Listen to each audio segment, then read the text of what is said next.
Assalamualaikum warahmatullahi wabarakatuh. Waalaikumsalam warahmatullahi wabarakatuh. Waalaikumsalam warahmatullahi wabarakatuh. Warahmatullahi wabarakatuh. Alhamdulillah, wassalatu wassalamu ala rasulillah Sayyidina Muhammad ibn Abdullah wa ala alihi wa sahbihi wa man tabi'ahu wa mawalah.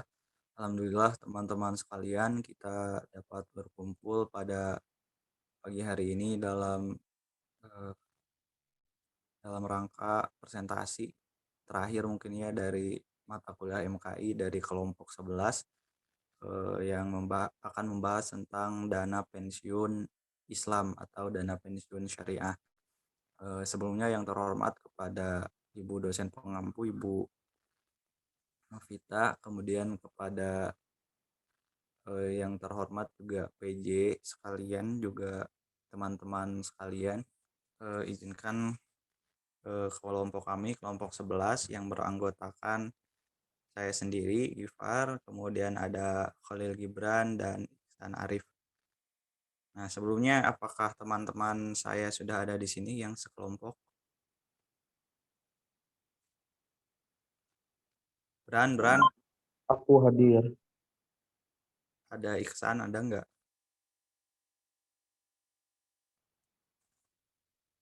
Baik, langsung saja ya, karena makalahnya sudah di-share, PPT-nya juga udah di-share, silahkan jika ada dari teman-teman yang ingin sambil melihat gitu makalahnya, mulai dari latar belakang, rumusan masalah, serta tujuan.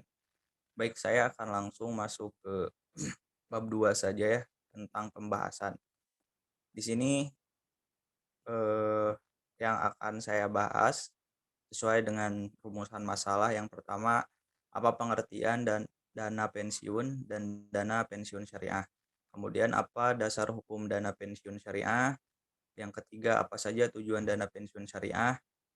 Yang keempat, adakah asas-asas dana pensiun syariah. Dan yang kelima, apa saja jenis-jenis dana pensiun syariah. Yang keenam, bagaimana sistem pembayaran dana pensiun syariah.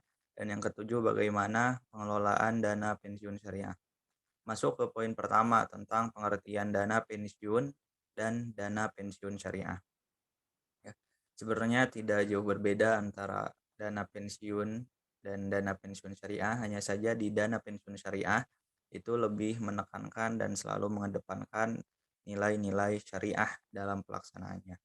Nah, menurut Undang-Undang Nomor 11 Tahun 1992 tentang dana pensiun, nah bahwa dana pensiun adalah badan hukum yang mengelola dan menjalankan program yang menjanjikan manfaat pensiun. Nah, berdasarkan definisi tersebut, dana pensiun merupakan lembaga atau badan hukum yang mengelola program pensiun yang dimaksudkan untuk memberikan kesejahteraan kepada karyawan suatu perusahaan, terutama yang telah pensiun ya, baik itu karyawan di perusahaan swasta ataupun karyawan di badan pemerintahan ataupun ASN. Nah, sedangkan di sini ada menurut Abdul Qadir Muhammad dan Rita Murniati bahwa dana pensiun adalah dana yang secara khusus dihimpun dengan tujuan untuk memberikan manfaat kepada peserta ketika mencapai usia pensiun atau mengalami cacat atau meninggal dunia. Nah, program dana pensiun adalah dana yang dibentuk untuk pembayaran karyawan setelah tidak bekerja karena memasuki masa pensiun. Dengan adanya dana pensiun, karyawan peserta kelak akan tetap memperoleh jumlah penghasilan tertentu sekalipun sudah tidak bekerja lagi. Dana pensiun syariah. Dana pensiun syariah adalah dana pensiun yang dikelola dan dijalankan berdasarkan prinsip syariah pada tahun 2013.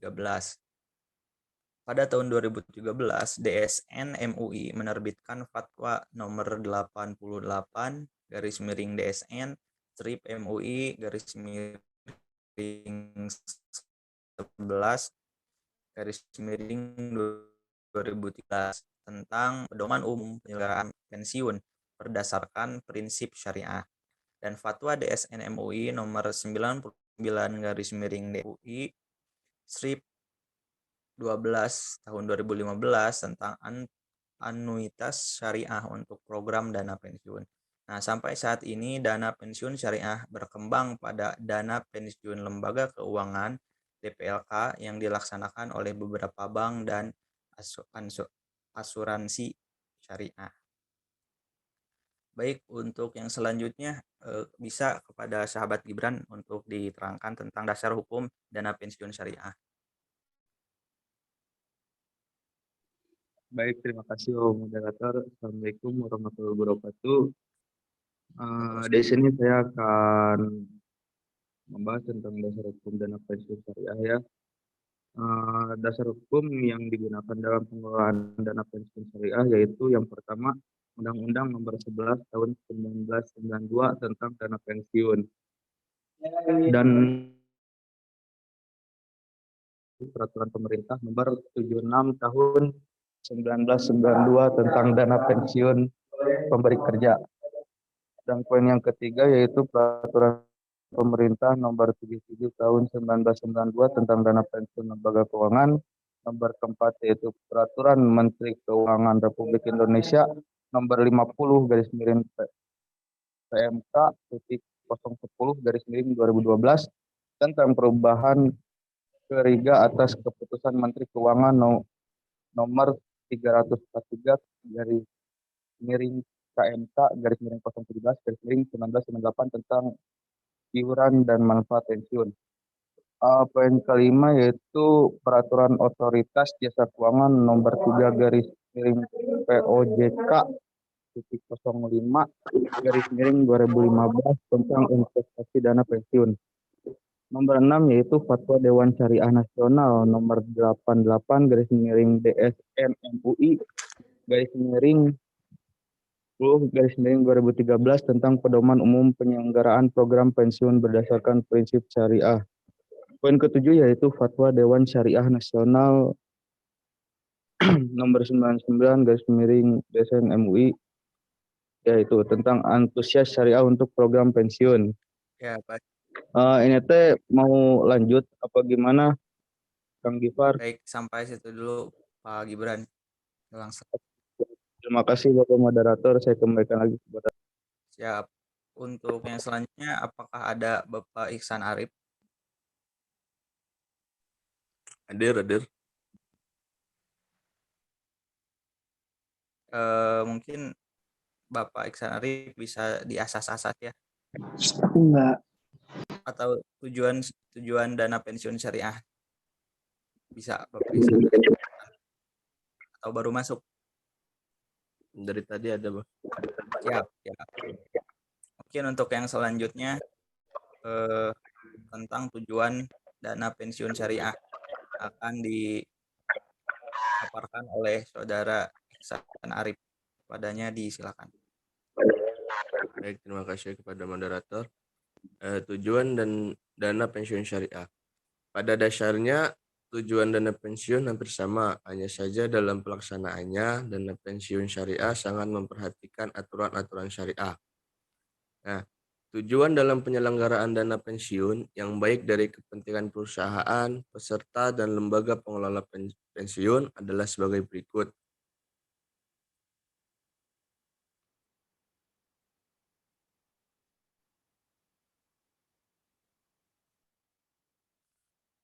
Yaitu yang pertama perusahaan. Kewajiban moral yaitu perusahaan mempunyai kewajiban moral untuk memberikan rasa aman kepada karyawan terhadap masa yang akan datang karena tetap memiliki penghasilan pada saat mereka mencapai usia pensiun. Yang kedua itu loyalitas. Karyawan diharapkan mempunyai loyalitas terhadap perusahaan dengan meningkatkan motivasi karyawan dalam melaksanakan tugas. Yang ketiga, kompetisi pasar tenaga kerja, yaitu perusahaan mempunyai daya saing dalam usahanya untuk mendapatkan karyawan yang berkualitas. Kemudian memberikan penghargaan kepada para karyawan yang telah mengabdi terhadap perusahaan. Yang kelima, memberikan fasilitas kepada karyawan dalam masa pensiun untuk menikmati hasil yang diperoleh saat bekerja di perusahaan. Kemudian meningkatkan citra perusahaan kepada masyarakat dan pemerintah. Terus peserta yang pertama memberikan rasa aman kepada karyawan di masa yang akan datang dengan memiliki penghasilan saat usia pensiun. Selanjutnya itu memberikan kompensasi yang lebih baik dengan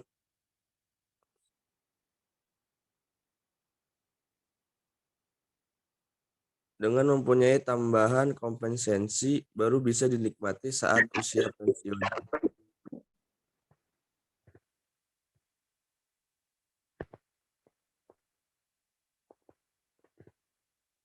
Nah, kemudian pelanggaran dana pensiun. Yang pertama yaitu mengelola dana pensiun dengan tujuan memperoleh keuntungan.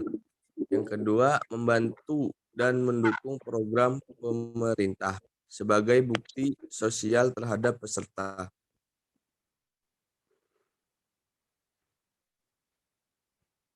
Mungkin segitu, moderator.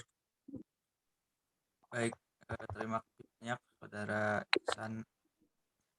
Oke, yang akan lagi oleh saya ya, yakni pembahasan tentang asas dana pensiun syariah. Nah, berikut adalah asas-asas dana pensiun syariah yang mana ini didasarkan Undang-Undang Nomor 11 Tahun 1992 tentang penyelenggaraan dana pensiun syariah, dana pensiun. Nah, diantaranya yang pertama ada asas keterpisahan dana pensiun dari kekayaan badan hukum pendirinya. Nah, di mana dana pensiun didukung oleh badan hukum tersendiri dan diurus serta dikelola berdasarkan ketentuan undang-undang berdasarkan asas ini. Nah, kekayaan dana pensiun terutama yang bersumber dari iuran terlindung dari hal-hal yang tidak diinginkan yang dapat terjadi pada pendirinya. Nah, jadi dana pensiun dengan dana orang yang mendirikan atau itu harus dipisahkan. Yang pertama ada itu yang pertama. Kemudian yang kedua ada asas pembinaan dan pengawasan, yakni untuk menghindari terjadinya penggunaan kekayaan pensiun yang terhindar dari kepentingan-kepentingan yang dapat mengakibatkan tidak tercapainya maksud utama penumpukan dana, yaitu memenuhi hak peserta, maka perlu dilakukan pembinaan dan pengawasan. Pembinaan dan pengawasan meliputi sistem pendanaan dan pengawasan atas investasi kekayaan dana pensiun. Nah, jadi tentu saja dalam suatu lembaga dana pengelola dana pensiun syariah itu harus ada pembinaan dan pengawasan. Ditakutkan terjadinya sesuatu yang tidak diinginkan yang berakibat dana pensiun itu hilang atau merugi gitu ya. Kemudian ada asas penundaan manfaat. Dalam penyelenggaraan program dana pensiun itu dimaksudkan agar kesinambungan penghasilan yang terjadi yang menjadi hak peserta itu berlaku asas penundaan manfaat yang mengharuskan pembayaran hak peserta hanya dapat dilakukan setelah pensiun yang pembayarannya dilakukan secara berkala. Nah, jadi asas penundaan manfaat itu kita membayar sejak muda, kemudian itu hanya bisa dicairkan lah kalau bahasa kita di hari tua atau waktu yang telah ditentukan bersama gitu, antara peserta dengan pengelola dana pensiun itu. Kemudian yang keempat ada asas kebebasan untuk membentuk atau tidak membentuk dana pensiun. Pembentukan dana pensiun itu dilakukan atas prakarsa pemberi kerja untuk menjanjikan manfaat pensiun. Nah, konsekuensi pendanaan dan pembiayaan merupakan komitmen yang harus dilakukan sampai dengan pada saat dana pensiun terpaksa dibubarkan. Kemudian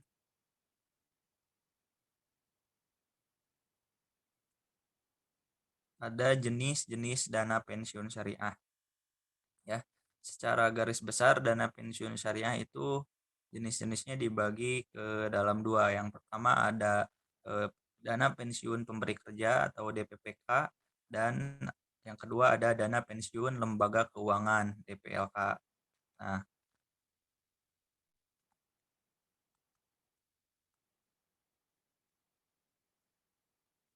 dana pensiun pemberi kerja DPPK, yakni dana pensiun pemberi kerja adalah unit organisasi dalam suatu perusahaan yang khusus menangani dana pensiun bagi karyawannya. Nah, DPK dibentuk oleh orang atau badan yang memperkerjakan karyawan untuk menyelenggarakan program pensiun. Nah, pendirian dan penyelenggaraan program pensiun melalui dana pensiun oleh pemberi kerja sifatnya tidak wajib. Nah, jadi di suatu perusahaan itu ada yang menyediakan dana pensiun, ada yang tidak. Nah, akan tetapi mengingat dampak dan peranan yang positif dari program dana pensiun kepada para karyawan, pemerintah sangat menganjurkan kepada setiap pemberi kerja untuk mendirikan dana pensiun. Nah, kemudian yang kedua itu ada dana pensiun lembaga keuangan DPLK. Kalau tadi yang pertama DPPK, kalau yang ini DPLK.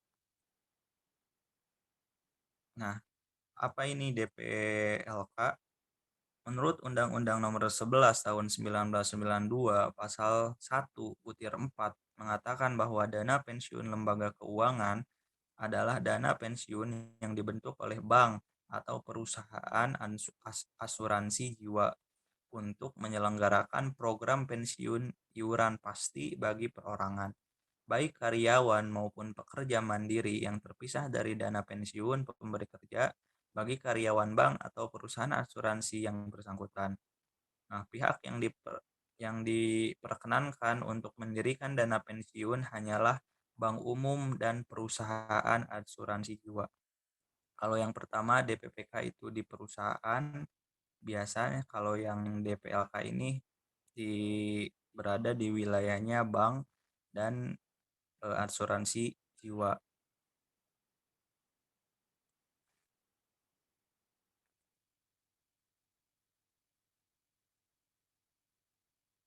Nah, DPLK ini dibentuk oleh badan atau perusahaan asuransi jiwa yang menyelenggarakan program pensiun iuran pasti bagi perorangan, baik karyawan maupun pekerja mandiri yang terpisah dari program pensiun pemberi kerja. Program dana pensiun berdasarkan manfaat dan kontribusinya itu dikategorikan sebagai program pensiun manfaat pasti atau definite benefit plan, dan program pensiun iuran pasti definite contribution plan, dan berdasarkan penyedia jasa atau providernya dibedakan menjadi program pensiun pemerintah, public pension plan, dan program pensiun swasta.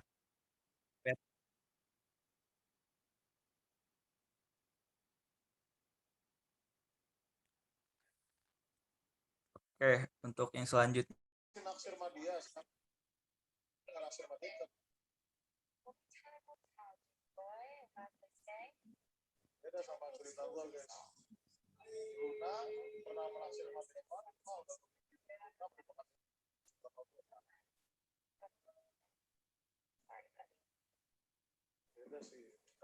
nah, Pak uzinnya.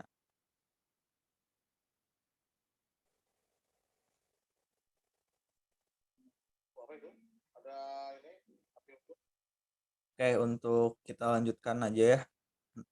Yang selanjutnya tentang sistem pembayaran dana pensiun syariah. Ini satu poin lagi sebenarnya. Yang terakhir.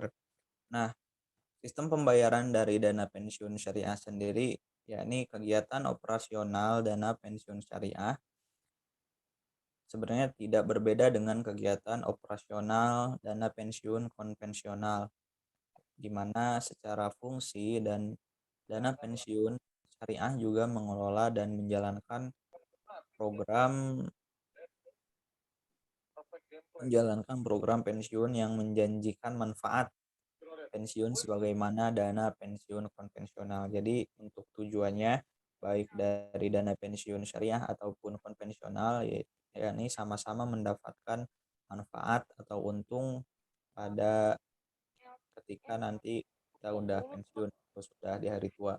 Nah, dalam operasional kegiatannya sudah tentu dana pensiun syariah menggunakan akad syariah seperti menggunakan akad saat menjadi peserta ataupun pembayaran iuran.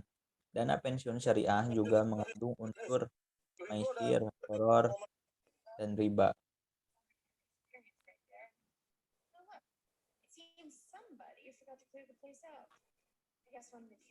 Nah, hal itu bisa dihandle dengan akad-akad yang sudah mendapatkan otoritas Dewan Syariah Nasional MUI. Di antaranya akad hibah disyaratin terkait kegiatan pemberian dana dari pemberi kerja kepada peserta program pensiun syariah. Kemudian ada akad wakalah bil ujroh antara peserta dengan pengelola DPLK terkait kegiatan pengelolaan dana, kemudian akad ijaroh terkait kegiatan penggunaan jasa aktuaris, kemudian akuntan publik dan bank kustodian oleh dana pensiun syariah. Nah, berdasarkan skema dana pensiun syariah melibatkan 4 pihak utama. Yang pertama ada pemberi kerja, yang kedua pihak investor, kemudian yang ketiga peserta, yang keempat pensiunan atau ahli waris. Perihal pembayaran iuran program dana pensiun, bila terjadi keterlambatan pembayaran iuran selama 3 bulan berturut-turut, pemberi kerja dapat dikenakan takzir atau denda uang dengan jumlah tertentu. Besaran denda tersebut adalah jumlah denda atau dana takzir sebesar denda yang layak per bulan dari akumulasi tunggakan iuran. Denda kemudian digunakan untuk dana sosial. Nah, yang terakhir ada pengelolaan dana pensiun syariah. Benarnya apa yang dilakukan oleh dana pensiun lembaga keuangan ini sudah cukup bagus dan memang sangat membantu. Apalagi sebagai pegawai swasta atau negeri yang biasanya tidak pernah pensiun, dengan adanya program ini boleh dibilang sudah punya persiapan untuk hari depan. Mungkin bentuk ini bisa menjadi solusi yang baik lagi jika dikelola secara profesional dan tentunya sesuai dengan prinsip-prinsip syariah. Nah, sampai dengan pertengahan 2005, terbatasnya pilihan investasi syariah masih menjadi salah satu hambatan bagi dana pensiun syariah. Padahal sebagaimana asuransi dan perbankan syariah, dana pensiun syariah pun harus mengelola dan menginvestasikan dananya pada portofolio instrumen syariah.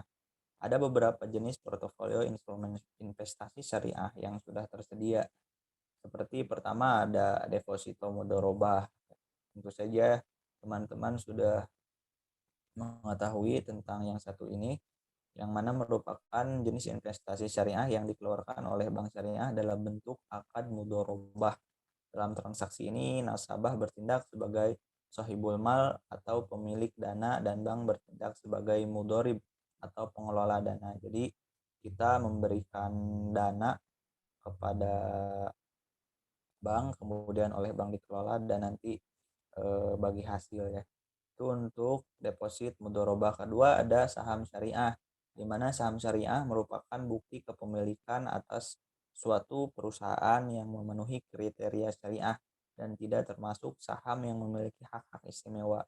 Nah, saham syariah dapat diakses pada kelompok Jakarta Islamic Index (JII). JII adalah papan indeks untuk 30 saham yang sudah dikategorikan syariah compliance atau tidak bertentangan dengan syariah. Artinya usaha-usaha bisnis-bisnis yang dilakukan dalam penghasilan saham itu halal. Kemudian yang ketiga ada reksadana syariah, merupakan reksadana yang beroperasi menurut ketentuan dan prinsip syariah, baik dalam bentuk akad antara pemodal sebagai pemilik harta atau sahibul mal atau rob mal dengan manajer investasi sebagai wakil sahibul mal. Nah, maupun antara manajemen investasi sebagai wakil sahibul mal dengan pengguna investasi. Kemudian yang keempat ada obligasi syariah yang kemarin dibahas, yakni merupakan surat berharga jangka panjang berdasarkan prinsip syariah yang dikeluarkan perusahaan. atau emiten kepada pemegang obligasi syariah yang mewajibkan emiten untuk membayar pendapatan kepada pemegang obligasi syariah berupa bagi hasil atau margin atau fee, serta membayar kembali dana obligasi pada saat jatuh tempo. Saat ini setidaknya ada 2 jenis obligasi syariah yang sedang berkembang di Indonesia. Yang pertama ada obligasi syariah mudharabah dan tijarah. Nah, sekian yang dapat disampaikan. Mungkin untuk kesimpulan ada Gibran.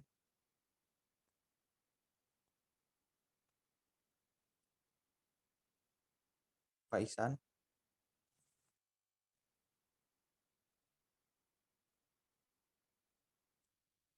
Ya, hadir. Kesimpulan, Bran.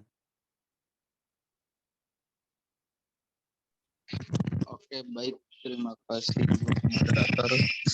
Eh, saya akan membacakan kesimpulan ya. Eh, Menurut Undang-Undang Nomor 11 Tahun 1992 tentang dana pensiun adalah badan hukum yang mengelola dan menjalankan program yang menjanjikan manfaat pensiun. Berdasarkan definisi tersebut, dana pensiun merupakan lembaga atau badan hukum yang mengelola program pensiun yang dimaksudkan untuk memberikan kesejahteraan kepada karyawan suatu perusahaan, terutama yang telah pensiun. Dana pensiun syariah adalah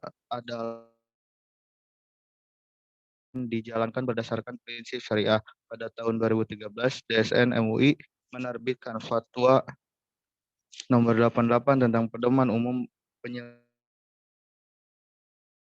syariah dan fatwa DSN MUI nomor 99 tentang antusias syariah untuk program dana pensiun. Sampai saat ini dana pensiun syariah berkembang pada dana pensiun lembaga keuangan atau DPLK yang dilaksanakan oleh beberapa bank dan asuransi syariah. Mungkin saya kembalikan lagi kepada Bapak moderator. Ya, dari saya cukup sekian. Baik, terima kasih banyak sahabat Gibran. Mungkin itu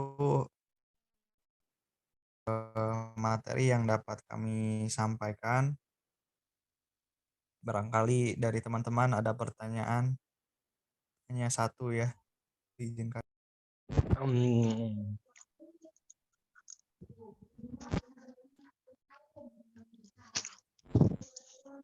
Baiklah, apakah ada pertanyaan sahabat-sahabat?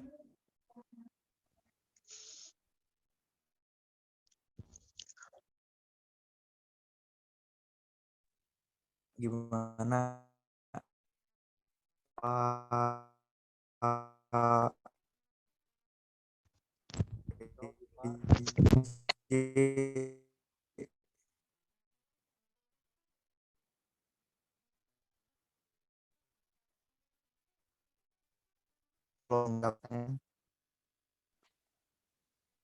Oke.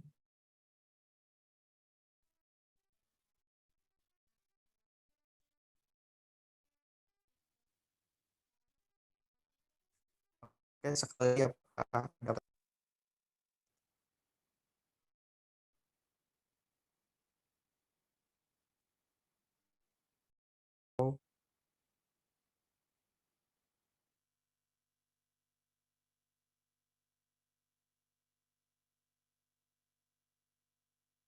Ya, Sob, dari teman-teman barangkali ada yang mau bertanya atau menanggapi gitu.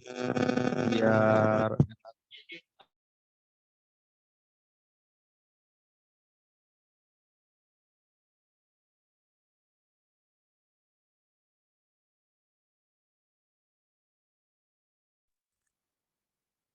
baik, teman-teman, jika tidak ada mungkin karena waktu juga udah 3, dicukupkan sekian. Terima kasih kepada teman-teman atas atensinya. Juga mohon maaf atas segala kekurangan dari Bapak. Ulah ayo kan pes mau Sekian. Denoi mohon. Assalamualaikum warahmatullahi wabarakatuh. Waalaikumsalam Waalaikumsalam warahmatullahi wabarakatuh.